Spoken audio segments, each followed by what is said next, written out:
Hola, muy buenas.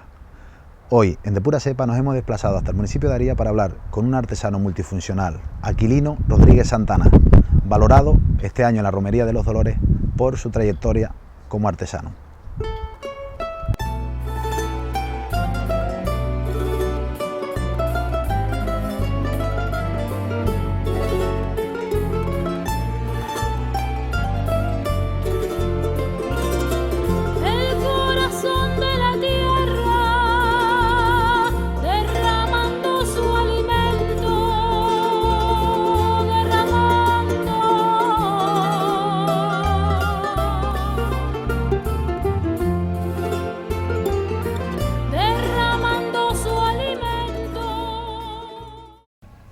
Hola, buenas, ya nos encontramos con nuestro amigo Aquilino Rodríguez Santana.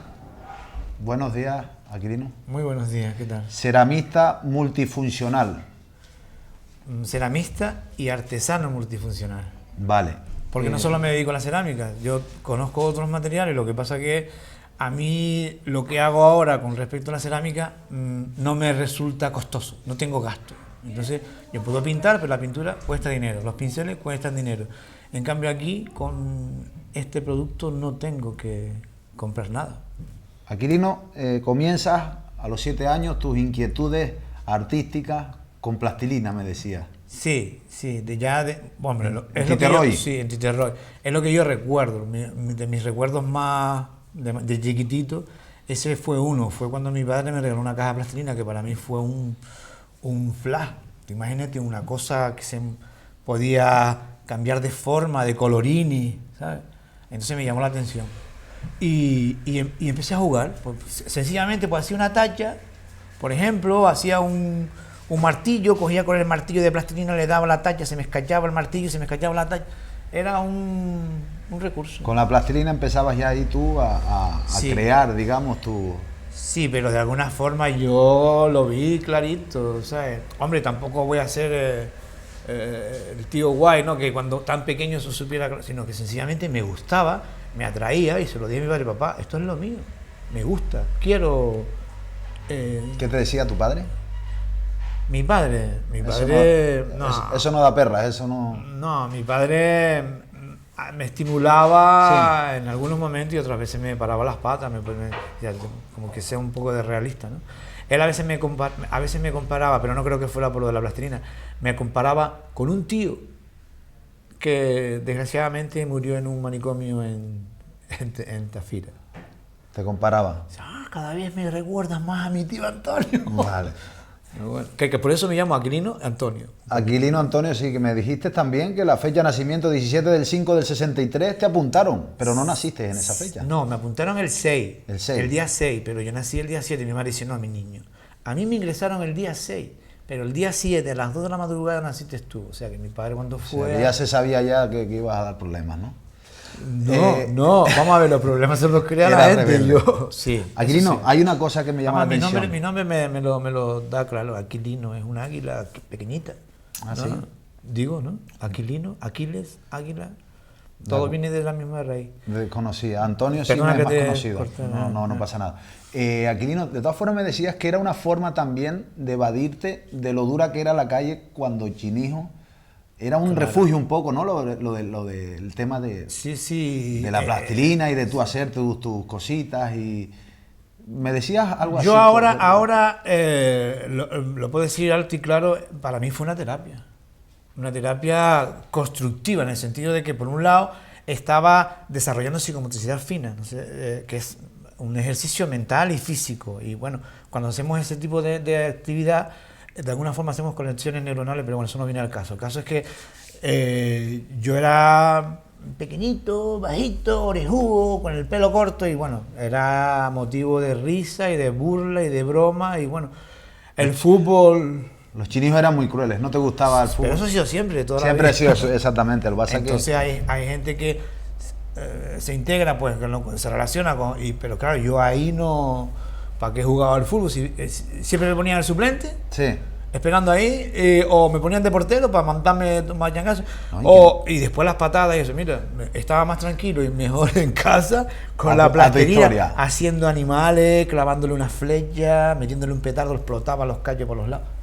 Tu juventud se desarrolla estamos hablando en Titerroy, ¿no? En Titerroy, En sí, en que Titerroy. tus padres eran de aquí, de la Huerta Arriba, Sí, pero emigraron desde bien pronto a... Mi padre de Aría, mi madre de Mague, y claro, el éxodo rural de aquella época, ¿sabes? Mucha gente se fue de los pueblos a la capital porque había más recursos. Mi padre trabajaba en los Ames del Agua y bueno, luego se cambió a trabajar en la residencia sanitaria, la Casa al Mar, que se llamaba Valterra, y ya tenía una economía más cómoda. Bueno, lo de los Ames del Agua era muy sacrificado, era trabajar como cocinero, como jefe de cocina, a la carta y todo el día. O sea que antes, no eran unas condiciones... No, él decidió tomar esa decisión. Bien. Ahí en Titerroy tenías arte por ahí cerca también, tenías vecinos de la talla de Antonio Corujo, de Jesús Soto. Sí. Jesús colaborador Soto, directo a la sombra de César Manrique, ¿no? A la hora de desarrollar los centros turísticos. Jesús Soto, yo iluminaría más a esa persona porque esa persona tiene bastante de culpa de la obra que se hizo en aquellas épocas, ¿sabes? Es lo que me consta, ¿sabes? Lo que pasa es que, claro, él era mucho más discreto que César. César era... Pero bueno, eso no es... Sí, bueno, que cada uno era... Yo lo conocí personalmente porque lo tenía pared con pared, ¿sabes? La casa de mi padre y bueno, esa terraza que teníamos delante estaba al lado de la terraza donde vivía Jesús Soto, sus hijas, su mujer. ¿Y te influyó? Pero no solo él, ¿sabes? No solo ¿De qué él. manera? ¿Directamente? ¿Tú le decías tus inquietudes? Cuando ¿O te veías haciendo no. Jesús Soto... yo era un niño y era un poco... Y yo respetaba mucho, era un poco difícil hablar con él. Hola, o tal. Había momentos que igual podíamos decirnos algo. Pero no, en el sentido de que yo entraba en la casa, veía pintura, veía cuadros, veía cosas, historias. Es más, probablemente cuando hice el curso de cerámica, yo tenía una pieza de cerámica en la mente. Probablemente esa pieza de cerámica yo la había visto en casa de Jesús Soto. Y era una pieza precisamente de Tenerife, prehispánica. Y cuando la hice, la monitora me dijo, pero bueno, ¿y tú cómo sabes que eso existió y tal? Y yo, no, porque como que ya lo tenía en la memoria de pequeñito, ¿sabes? Sí, que lo habías visto en alguna parte. De todas formas, sí, de todas formas también estaba Juan Ono, que era un medio artista, medio hippie, el hermano, era más serio, catedrático de Bellas Artes, y bueno, lo que estaba diciendo antes, yo vi pintar a César y alguna que otra vez hablé con César Manrique, pero bueno, eso de niño pequeño. ¿Te ibas a bañar? ¿Cómo es eso de que te bañabas en los ameos del agua? O sea, no podemos bañarnos ninguno y tú vas y te bañas allí con los cangrejitos. Claro, estamos hablando de hace 40 años, por lo menos, no sé, o más, no sé. Era un enano. Y me metía en la piscina y me metía a coger los cangrejos blancos, corriendo detrás de los cangrejos blancos, los cogía en la mano. Aprovechando que no veían los pobres. Bueno, jugando, más que nada jugando. ¿Sabe qué nos puede, esto nos puede costar caro?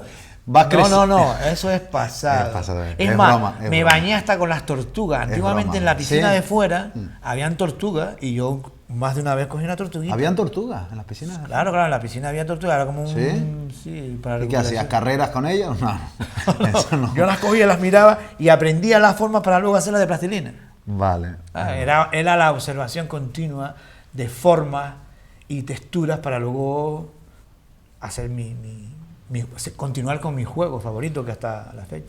Aquilino, hay un momento importante que es a la vuelta de la mili. Sí. Haces unos cursos, primero haces un curso de animador sociocultural. Sí.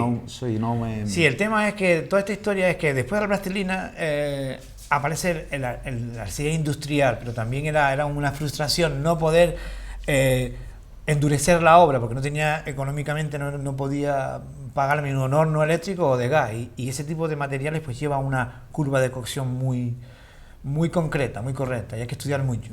Terminé la mili y me enteré que el gobierno de Canarias hacía un curso de animación sociocultural y a mí eso me parecía una buena idea como profesión. Claro, estamos hablando de que solo tenía 20 años y estudiarla por ahí. Y después había un curso que me llamó la atención, porque decía Cerámica Popular Canaria. Y yo digo, ¿sí esto qué? ¿De dónde salió esto? Esto qué raro, ¿no? Popular Canaria, que yo que he sido un estudioso de lo canario, no haya oído hablar nunca de esto.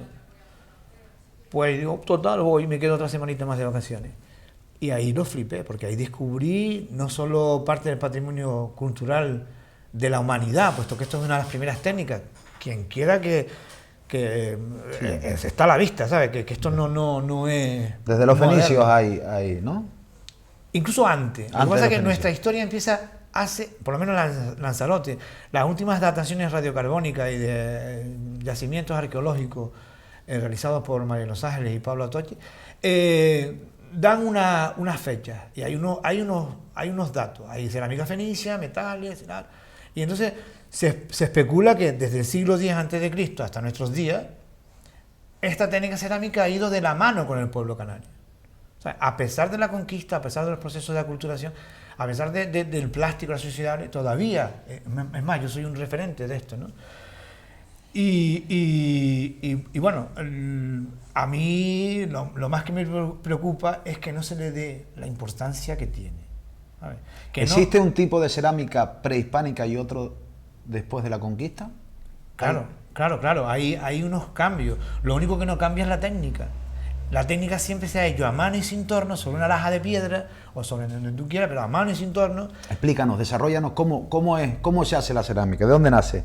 ¿Del barro? El barro se coge lo primero para hacer cerámica canaria tiene que ser barro. Hay tres pasos fundamentales. Hay tres pilares fundamentales. ¿El barro de aquí? Sí, para tú decir que hace losa o cerámica popular canaria o como se le llama ahora mal dicha alfarería tradicional canaria, tiene tres pilares. Uno es que el barro sea de aquí. O sea, sería estúpido hacer cerámica canaria con otro tipo de barro. Bueno, sería sencillo.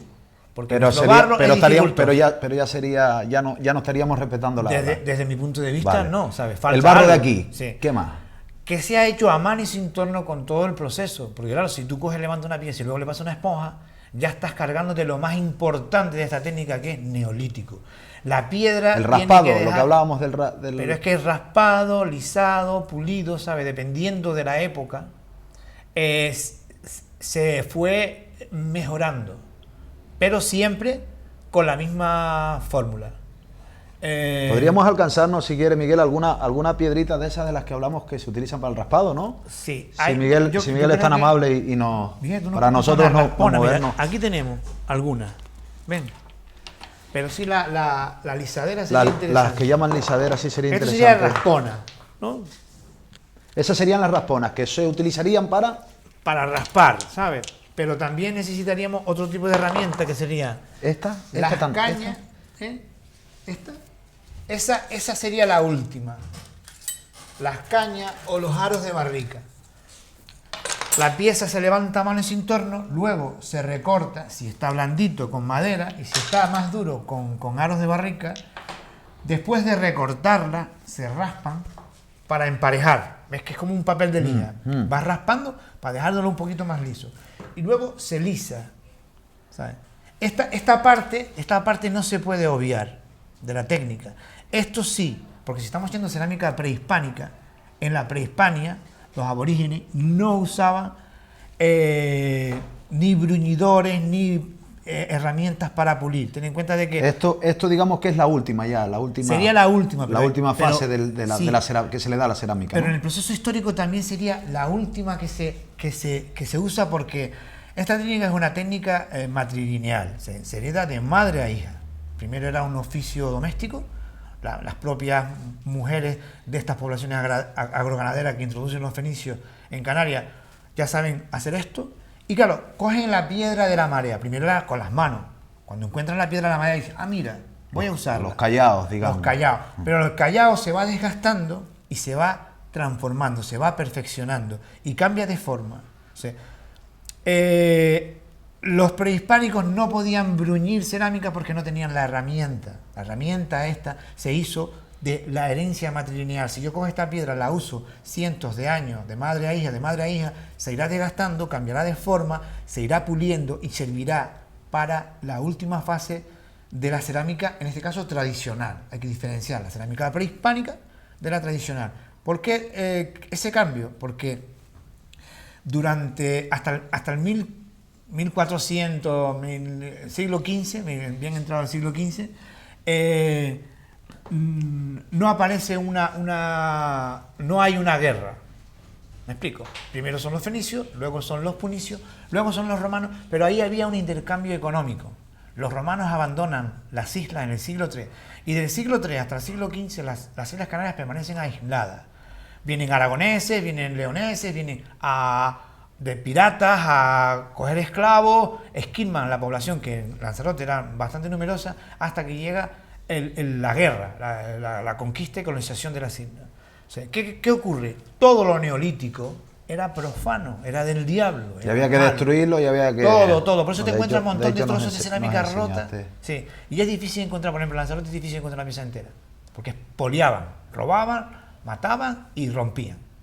¿Qué pasa? Que aunque vinieron alfareros, bien dicho, alfareros de la península, porque ellos ya usaban el torno y conocían los hornos, aquí antiguamente se hacía un agujero y se cocinaba en un hoyo. Eso te sí. digo.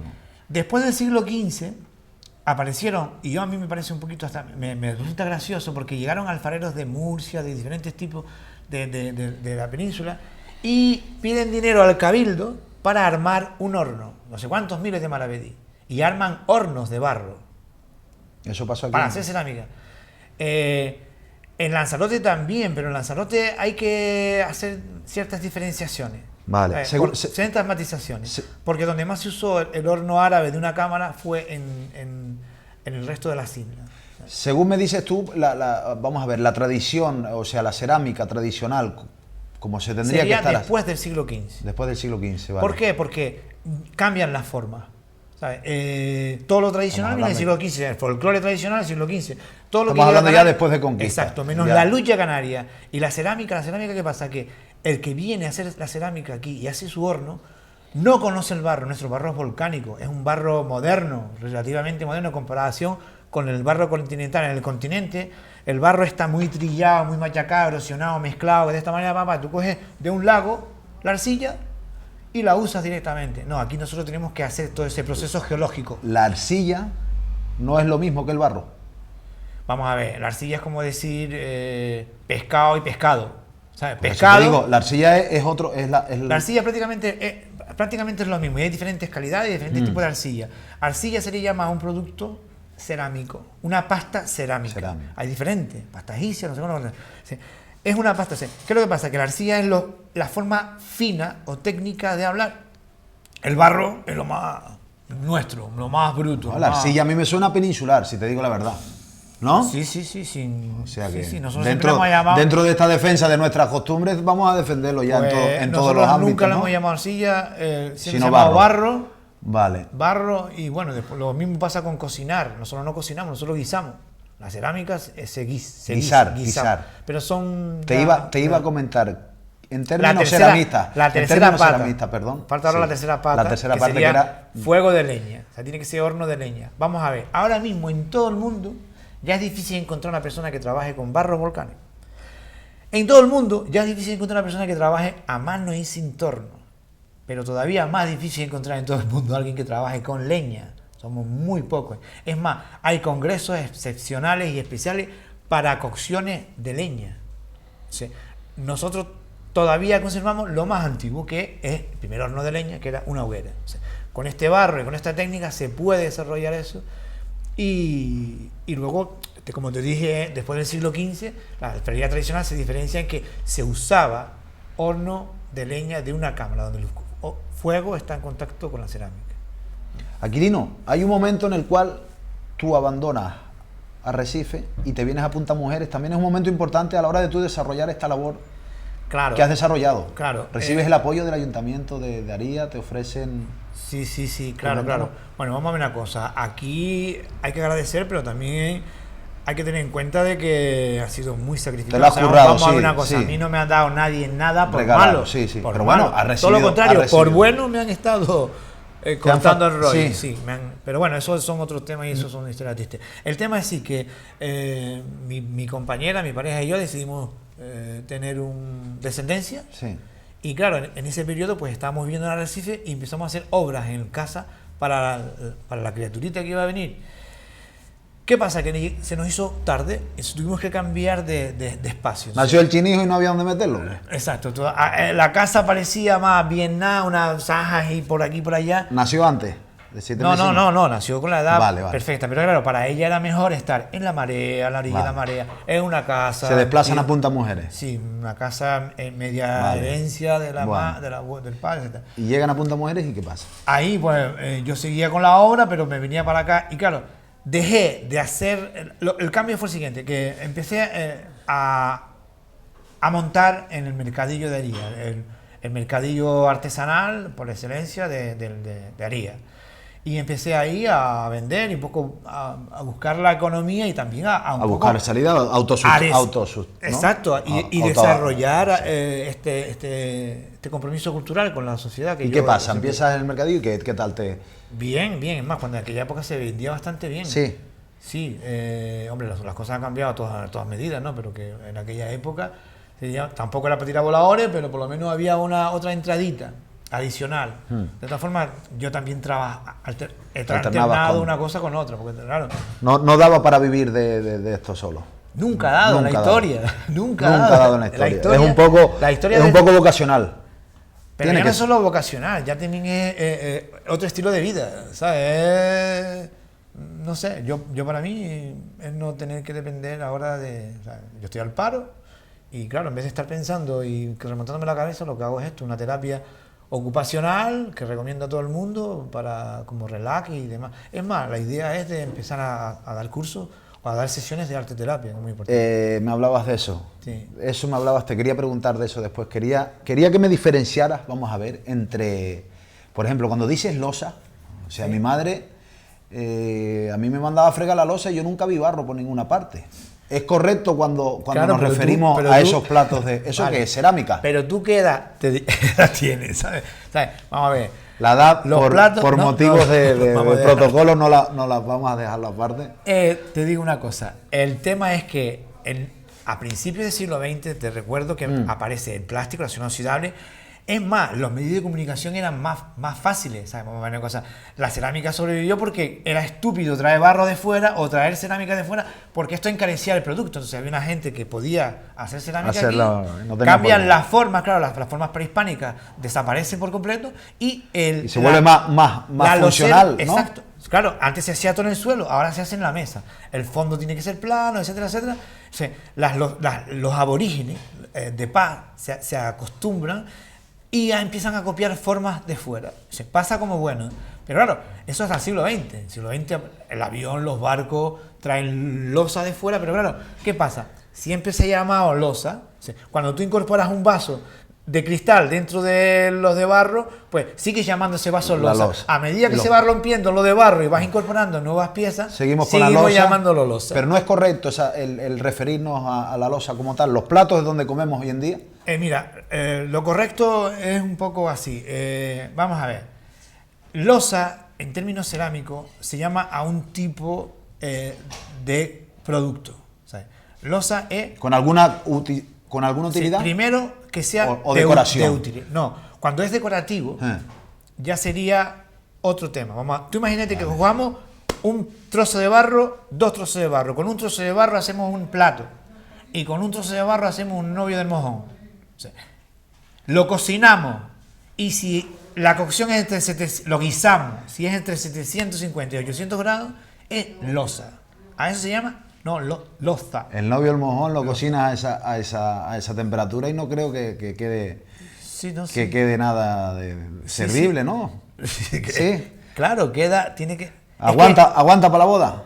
Claro, aguanta para la boda y para mucho más. Y si subes un poco más la temperatura... La utilidad que le dé. Claro, tú ten en cuenta de que el barro no es sino polvo de piedra y agua. Lo mezclas, y luego cuando se evapora, si lo vuelves a mojar, se vuelve a hacer barro. Entonces, es el fuego el que de alguna forma...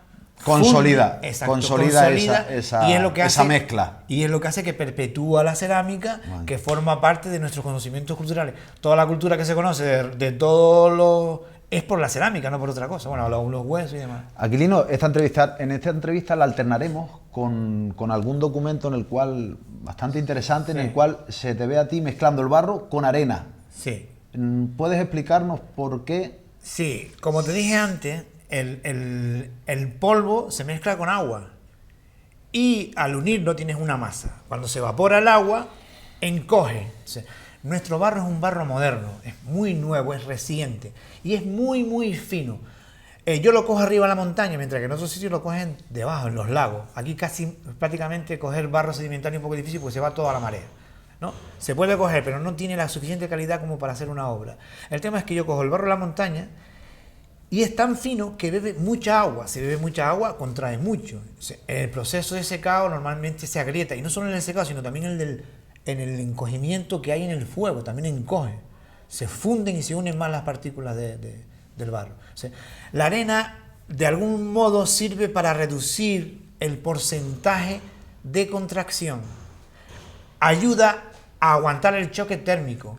Y que no se agriete quizás la pieza. Exacto. Y crea canales de evaporación, de forma que o sea, lo hace más compacto, de forma que minimice el riesgo de que quede mal como sí, puede ser el caso, ¿no? En realidad, el barro sin arena es más compacto, pero necesita unas condiciones extremas. O sea, tendrías que dejarlo secar, por ejemplo, tú imagínate que hagas una obra solo con barro de aquí, ¿no? Tendrías que trabajar muy fino y esperar por lo menos un año a que se seque. Despacio. ¿Por qué se agrieta?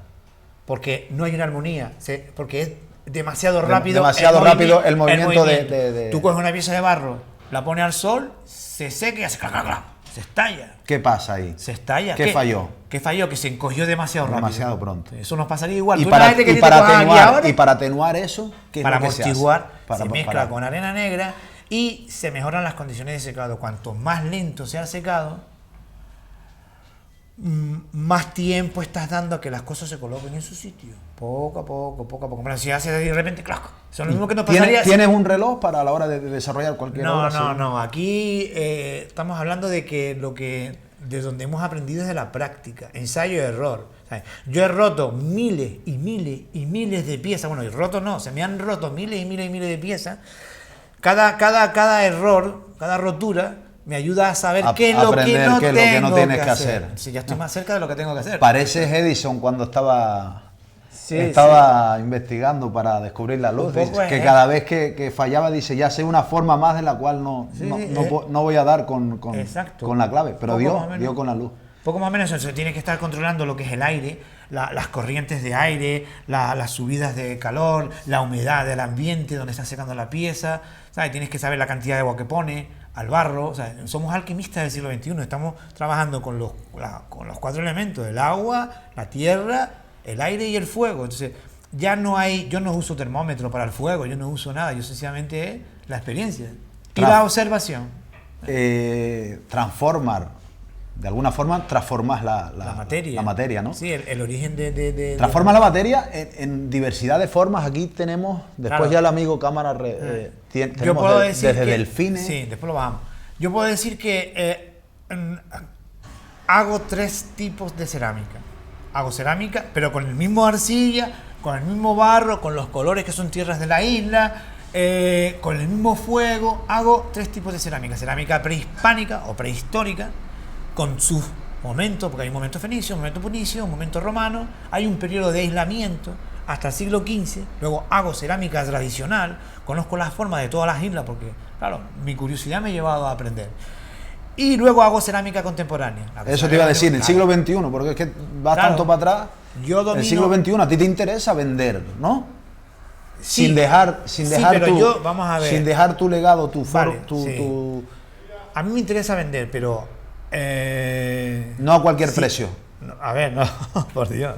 No me refiero por el precio, me refiero no a cualquier precio, te veo muy tradicional, disculpa. Si yo estaba haciendo esto es porque lo que más me ha interesado ha sido difundir un patrimonio cultural muy importante, que no entiendo por qué se esté descuidando. Vale. Después, claro, busco la manera de sobrevivir, pero no en este caso de ganar dinero, porque si yo quisiera ganar dinero no haría esto. ¿Qué harías? ¿Qué haría? Maravilla.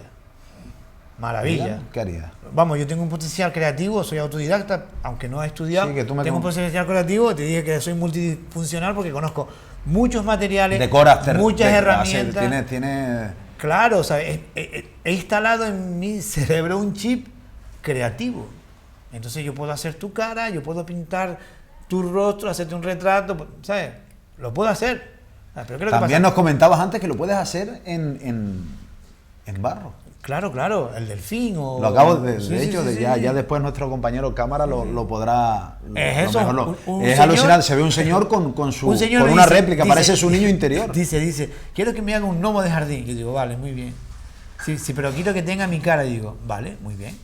Y le hice una foto, y de esa foto hice el gnomo de jardín. La única diferencia que tiene este gnomo de jardín, en vez de tener un cucurucho, tiene un volcán y tiene agujeritos. Entonces le meto un sándalo dentro y cuando el humo sale por el gorro, que es un volcán. Pero bueno, por lo demás, el gnomo de jardín, que él no pone en el jardín, lo pone en el mejor sitio de su casa, con una pantalla de vídeo donde pone todo el proceso de cómo se hizo. Porque claro, fuimos grabando sacando fotos, entonces vio la evolución de un trozo de barro, cómo fue tomando forma. Aquilino, ¿recibiste recientemente Sí. el premio artesano, Sí, a la labor artesanal por el Cabildo o en El Cabildo este año... la Romería de los Dolores, en la Feria Artesanía de los Consideró Dolores? oportuno hacerme un homenaje por mi labor, por mi trayectoria y por lo que hago. Yo creo que también es por lo que hago. Y por lo que he hecho, ¿sabes? Porque no es solo eso, hay también una labor social, una labor de voluntariado, que eso no luce nunca, pero que también ha estado ahí. Y ¿Te propusieron ideas, les propusiste, te dieron pie a decir, oye, ¿qué podemos hacer para que esto no desaparezca? Eso viene ¿O solo te dieron el premio y ya está el Vamos a ver, reconocimiento? yo me he hecho a mí mismo, o sea, yo he tenido muchas dificultades para llegar a lo que soy, ¿sabes? Yo me he caído al piso, me he levantado, me he sacudido y he hecho una página web y he ido a Berlín, he dado cursos en Italia, etcétera, etcétera, o incluso he ido a estudiar fuera, en cursos puntuales. Entonces, lo que ocurrió es que se me ha valorado, sencillamente, o sea, yo además de lo que estoy haciendo, por lo menos, ¿no? se Que me ha menos, valorado, que claro. menos, ¿no? Sí, sí, sí. ¿Qué tienes en mente ahora? ¿Qué próximos proyectos? Además de salir en uno de los canales de televisión líderes de audiencia en su franja horaria, como es... Quiero hacer un busto de un personaje que para mí fue un referente.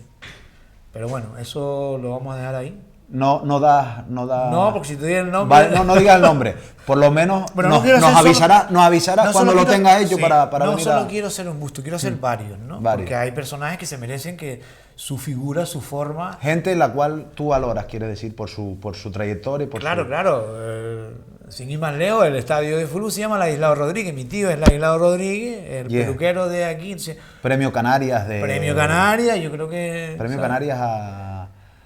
Premio Canarias, no recuerdo. Medalla de oro sí, de Canarias, Gobierno Canarias recientemente. Pero en realidad porque es un personaje popular y a pesar de sus taras, pues ha conseguido sobrevivir, relacionarse y hay más. Un personaje que siempre ha estado con el... Sí, muy con el popular, muy deporte. popular en el pueblo Sí, y muy participativo en el Sí, pueblo, sí, sí. en el deporte y en otros ámbitos. Sí. Aquilino, el tiempo en televisión va muy, muy rápido.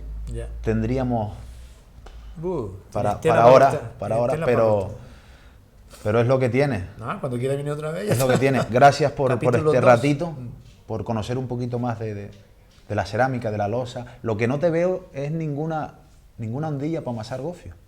¿O no hace? Vamos a ver. No te piden. Vamos a ver. El tema de hacer ondillas, bernegales, ¿sabes? Son piezas de futuro. ¿Sabes? Digo, yo vivo en el presente. Yo lo que no voy a hacer es hacer un bernegal que necesita un mes de secado para luego hacer un fuego para cobrar dentro de un mes. Entonces, ¿qué es lo que hago? ¿Y qué es lo que más se vende ahora mismo? Piezas pequeñitas. El turismo compra piezas pequeñitas. Vale. ¿Sabes? Pero espérate, hay algo ahí que no entiendo. Una ondilla para amasar gofio es de futuro. Vamos a ver. Fíjate cómo Yo ahora. de futuro económico para mí. Vale. O sea, si tú me encargas a mí una ondilla para hacer gofio, Sí. yo tengo que esperar un tiempo determinado, porque una ondilla no es pequeña, es grande, Vale. ¿no? Depende del tamaño, pues yo te lo puedo hacer sí o no. O sea, y también depende mucho del estímulo y la motivación que uno tenga. Pero, por ejemplo, tú imagínate un bernegal lleva un mes mínimo de secado. ¿Te acuerdas que te dije que había que secarse muy lentamente? Sí. Para que no se salga el agua. Entonces, imagínate, aquí no te encargo un bernegal que va a salir por un ojo de la cara, con todo el proceso, tal cual, si quieres un bernegal original, auténtico, sin ningún tipo de cambio. O sea, mi cerámica vale tanto como una antigua, porque se hace con el mismo proceso. Entonces, esperar un mes para cobrar, yo no cobro nunca, cojo por adelantado porque quedas un poco obligado y quedas estresado. O sea, esto es un estilo de vida y no puedes estar de alguna forma con un estado de ánimo negativo. O sea, yo antes de entrar por el taller para adentro me sacudo, todo el mal rollo para poder ser creativo. Para poder ser creativo y funcionar. desarrollar y Exacto. funcionar Sí. en lo que a ti te gusta. Entonces, yo te lo hago hoy, tengo que esperar un mes o más, y si es que me sale bien, porque esa es otra, para cobrar. No, yo hago una ondillita chiquitita, a la semana le meto fuego y al día siguiente a lo mejor la vendo. De acuerdo. Y 20 chiquititas es lo que vale un Venegas grande. Vale. Sí. Esperaremos entonces para echarnos No, vamos a ver, lo revolver bofe. verdaderamente difícil es vivir de esto. Claro. O sea, ¿qué te digo? No Sí, sí, todos sí. los días tienes un cliente que te encarga te entendemos una pieza de perfectamente. gofi. Y cuando las hace y las tiene, nadie las compra porque son precios un poquito elevados. elevado en comparación con lo que... Hombre, si te vas a un chino te compras 10. ¿sabes? Eso Así, es lo que pasa. Ahora nosotros tenemos que competir con todo eso. O sea, No se valora quizás lo que debía pero es que ser es casi el- imposible seguir sobreviviendo de esto. O sea, yo ahora mismo no me queda otro remedio que buscar otras alternativas y modernizar. Ya he llegado a un tope, ya he conseguido lo que yo quería. Y en este caso es informar. Señores, esto es lo que hay. Ahora les toca a ustedes, poner su granito de arena. O sea, yo A las llevo instituciones sobre todo, ¿no? Que son los que, no, y los que mismo pueden impulsar. al propio pueblo, o sea, ¿qué te digo?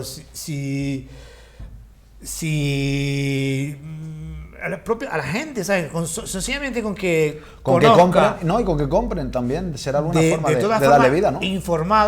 informado vas a saber qué es lo que compra. ¿Sabes? Si tú te vas ahora a comprar una pieza de cerámica canaria, ya por lo menos ya tienes una idea, porque con esto se ha creado mucha mentira, se ha corrompido.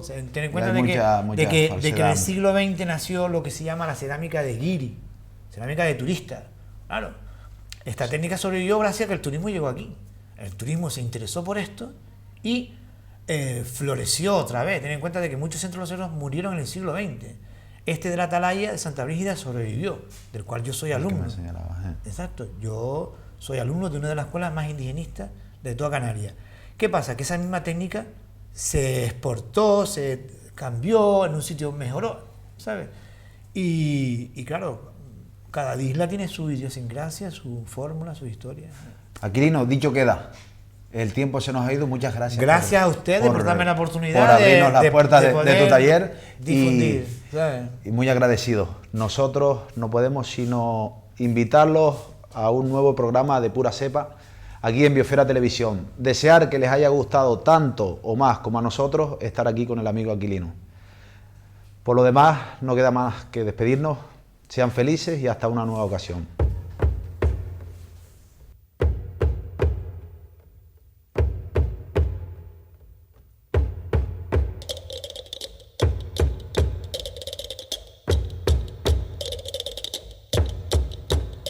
Ana Sánchez, Ana Sánchez, flor del valle del gran rey. Deseo tengo de cogerte más salud tengo de verte. Flor del valle del Vallete, flor del valle del gran rey.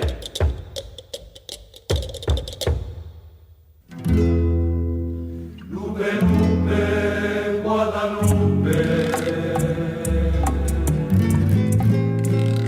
alfarera de Chipude, canta el garrido de barro, el barro es pa' quien lo sude.